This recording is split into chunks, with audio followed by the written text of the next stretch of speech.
Chapter 2 of Navigating the Education System. So, my child is struggling in school. Now what?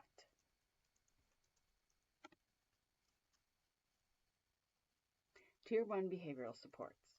So, these are some examples of Tier 1 interventions that can be implemented to support any student. No formal diagnosis, 504 plan, or IEP is needed. So, that means that they do not need to go through a referral process for these, and they do not need to be deemed eligible for special education to receive these. So Tier 1 supports, these come from pbisworld.com. Tier 1 supports are the first line of response when a student is struggling behaviorally or academically. So this also includes work completion. They're similar to academic Tier 1 supports, like working in a small group to reteach a concept, working in a small group to pre-teach a concept.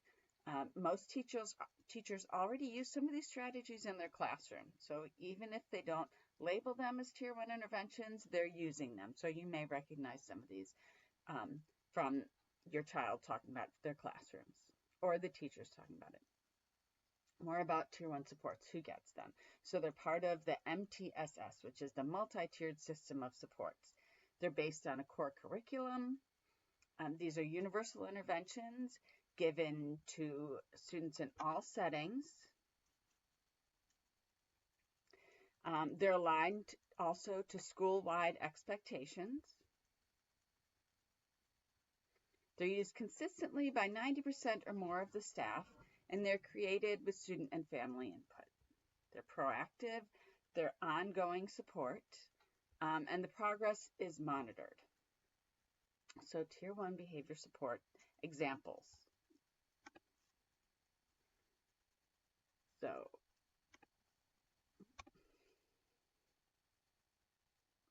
physical and sensory supports. So these, like I said, are supports that a lot of times are already in place, but these are supports that your child may benefit from. So movement breaks for one.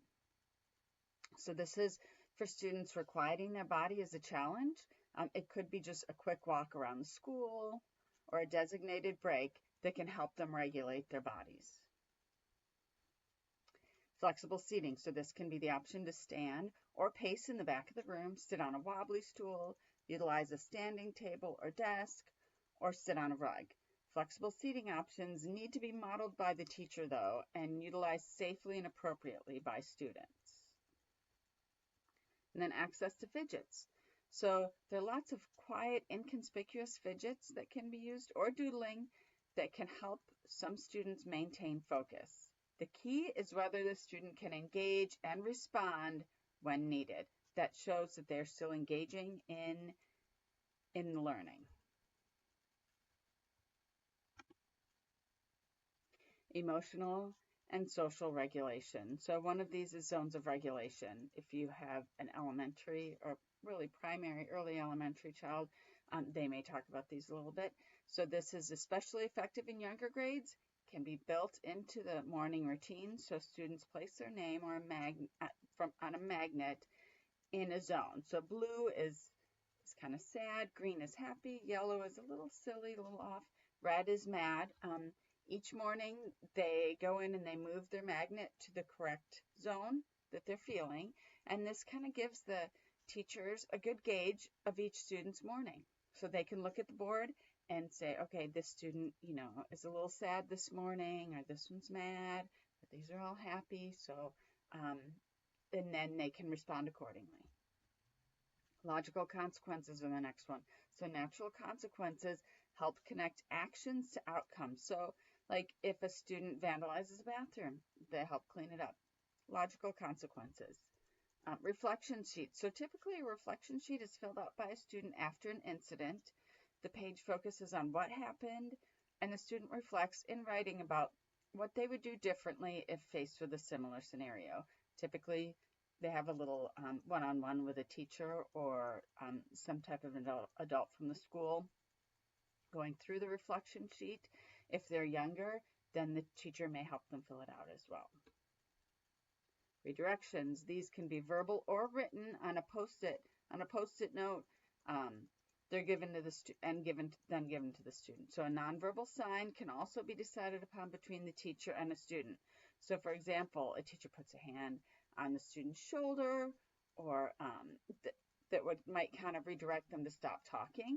So the goal is discreet and respectful redirection, which this is very important because the children need to know that what they're doing wrong. If they don't get redirected, they don't really know that they're supposed to be stopping what they're doing. Teacher-driven supports. So,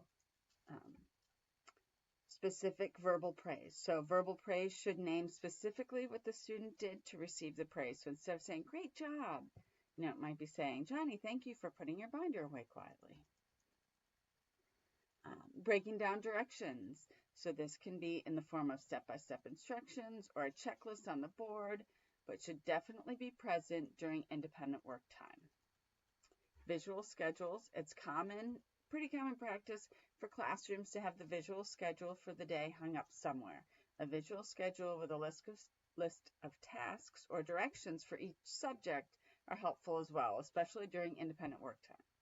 So some students benefit from this list being at their desks. Visual schedules help students anticipate transitions and manage expectations as well. Use of visuals. So visual support should always be added to lessons, assignments, and assessments whenever possible. This helps to increase engagement. Modeling and scaffolding. So this can be in the form of scaffolded notes, where part of the notes are already filled in and the student just needs to complete them. Another example is the gradual release model, in which the teacher models the skill, does it with the students, and then the students complete it on their own. So this is also referred to as the I do, we do, you do. So models should remain visible for reference during independent work time as well. Some students benefit from a copy of the model to refer to right at their desk. So not just up on the wall, right at their desk. Frequent home contact. So proactive weekly emails or calls, especially when they include positives, help build strong homeschool connections. That's a great Tier 1 support. Academic executive functioning support. So daily planner. The daily planner helps with assignment completion and executive functioning skills. So this can be checked and signed by the teacher and or a parent if needed. It supports organization, task management, and school-to-home communication. Small group pre-teaching or reteaching. So this is kind of self-explanatory, but it's a very important Tier 1 support that should occur in every classroom. It can happen at a table, at the back of the room during independent work time, but it's essential that those students who might struggle to focus during large group instruction receive this. A quick reminder of the steps to follow for long multiplication might be all a student needs to grasp the concept and increase their confidence. Differentiated instruction. So an example is kids reading books that are at their reading level instead of the whole class reading the same book. So if the class is all reading the same book, a few students might be listening to the audio book due to a low fluency rate.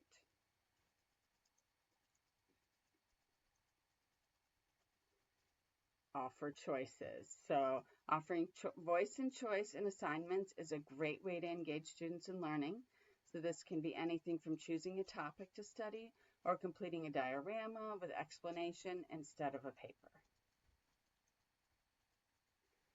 And then Universal Design for Learning, so UDL. So the UDL framework guides the design of instructional goals, assessments, methods, and materials that can be customized and adjusted to meet individual needs. So UDL is providing multiple means of engagement.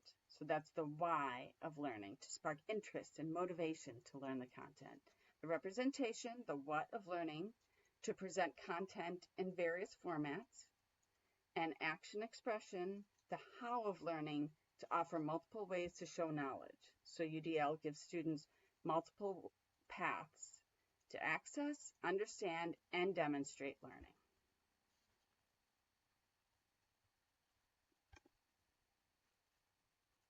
Classroom and school-wide systems.